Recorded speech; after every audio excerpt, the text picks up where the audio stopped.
we're looking at a recovery that is a V-shape, not a V-shaped? How does the deficit relate to this? Tell us your forecast. What are we looking at? I think the stock market is predicting a V-shaped recovery. I trust the stock market. I think that there's a bunch of factors that are contributing to a rapid recovery. An unfettered stock market. Yes, right? That's right. Yeah, a stock market that isn't burdened with some sort of new exotic regulations that aren't required. Mm-hmm. That's actually one of the factors. But what's driving the economy into a V-shape, a rather quick recovery, is a bunch of factors. One, energy prices are much lower than they were. Mm-hmm. Two, and so the American people have a lot more money in their pockets they wouldn't have if energy prices were still as high as they were a year and a half ago. Another big factor, monetary stimulus. The Fed has pumped enormous amounts of money into the money supply, making, although there's still a credit crisis and credit quality has gone way up, there's still a lot of money available to be borrowed, especially by larger companies that can drive the economy. There are a number of other factors. The fact that the Chinese economy is growing so fast still is creating some pull on exports for us that's helping us. The fact that the Democratic Party tax increase that's already on the books, the tax increase that the Democrats fought for 5 years ago. Remember that? The Republicans fought to make the Bush tax cuts permanent. And the Democrats will expire, right? And the Democrats thwarted them. The Democrats fought for there to be a tax increase on January 1st, 2011, and they won. So there's a massive tax increase coming on January 1st, 2011. 35% to 39.6, right? Right, on income for both businesses and for individuals. So all the entrepreneurs, all the people who run businesses, all the small businesses, all the medium-sized businesses, a lot of the small businesses, all the large companies will all pay a much higher tax rate. Capital gains are increasing from 15 to 20. So when Obama says he's not going to increase taxes, well, he's going to let the tax cuts expire, so they're going to increase. And that is because the liberal Democrats already won this battle for this massive tax increase several years ago. Yes. So it's a liberal Democratic Party tax increase that we all know is happening 15 months from now. Devastating. Devastating then, but the thing is that economics, right? If everybody knows that they're going to have to pay a higher tax rate in 15 months, what are they going to do? They're going to make as much money as they can now. Mm-hmm. You know, I've got a company I'm trying to sell next year because I don't want to have to pay the higher capital gains tax. So that is stimulative.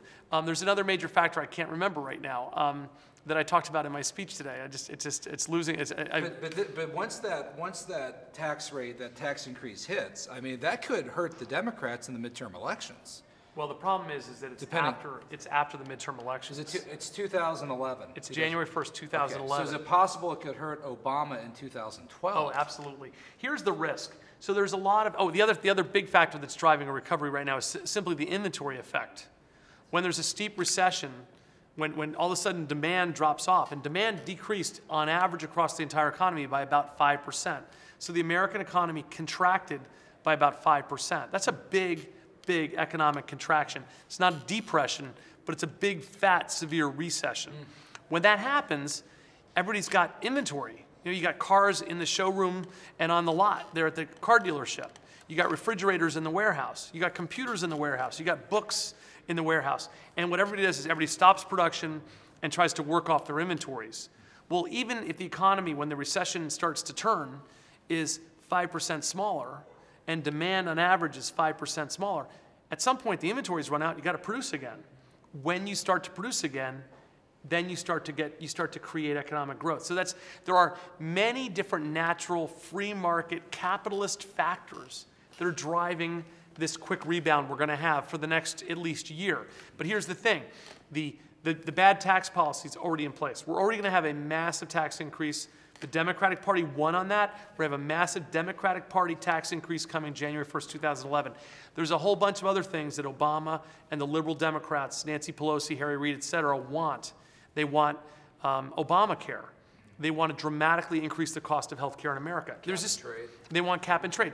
They want to throw this huge new tax on all of American life, basically. And the estimates are that the low-end estimate that the White House now has put out is that every single American family will spend $1,700 a year more on energy than they do now. And a lot of other estimates say around $4,000. $4,000. Estimates as high as $4,000. There are estimates that say this will, since basically we have right now, since the recession started, we have about 7 million people, 7 or 8 million people have lost their jobs. Since President Obama took office, despite his stimulus plan, we've had, and he said we would top out at about 7.9% unemployment.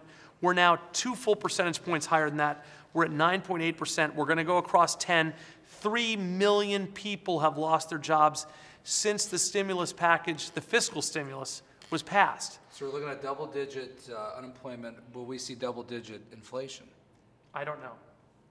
That's going to depend on money supply. If we will not see double-digit inflation if the Fed tightens up on money supply, raises interest rates in time, not right away. We still have some deflation in the economy. So I don't think it's going to happen right away, but I think that by middle of next year, by middle of 2010, the Fed's going to start to raise interest rates. And we'll see if they raise them fast enough and furiously enough to stop inflation then.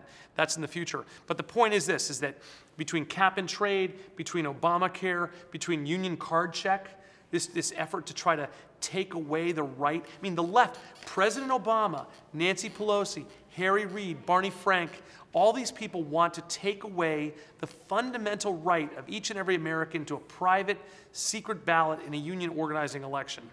And that the reason for that is they want to spread unionization through the private economy. Now, if all of these are not moderate policies, these are not economically rational, these are left-wing social, and I'll put the label on them, very left-wing, very socialist type policies. If we get, on top of the bad tax increase we already have, on top of the ridiculous amount of spending we already have, with the $787 billion stimulus plan, which wasn't about immediate stimulus. It was about expanding social programs, destroying bipartisan welfare reform, the $400 billion adder, which had like 9,000. President Obama said there'd be no earmarks, transparency in his administration.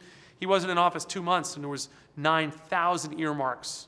So there's all this pork barrel spending floating all over America, over $1 trillion in new spending under President Obama. You're going to have a $2 trillion deficit by next year, at least right. $1.8 trillion. So we already have a lot of spending that's destructive. We already have huge increases in taxes are destructive. If we get cap and trade, if we get Obamacare, if we get union card check, these kinds of policies on top, then we are going to have the mother of all recessions coming not in 10, because there's a lot of good stuff in place that has nothing to do with the Obama administration for 2010. So we're going to have a recovery in the short term. The issue, the concern I have is what happens in 2011 and beyond. Thank you very much. So by the 1970s, when I was a kid and then a teenager, the idea that somebody would actually kill themselves, be a suicidal bomber in a war was strange and foreign. And my dad was explaining why these young men could be convinced to do this, right?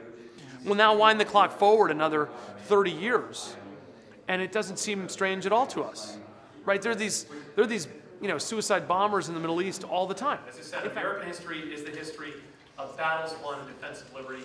Thank you so much for being here, and I just wish you a great time here at Grove City College and a great success in your lives. And I ask that God be a blessing to all of you. That's it. Thanks.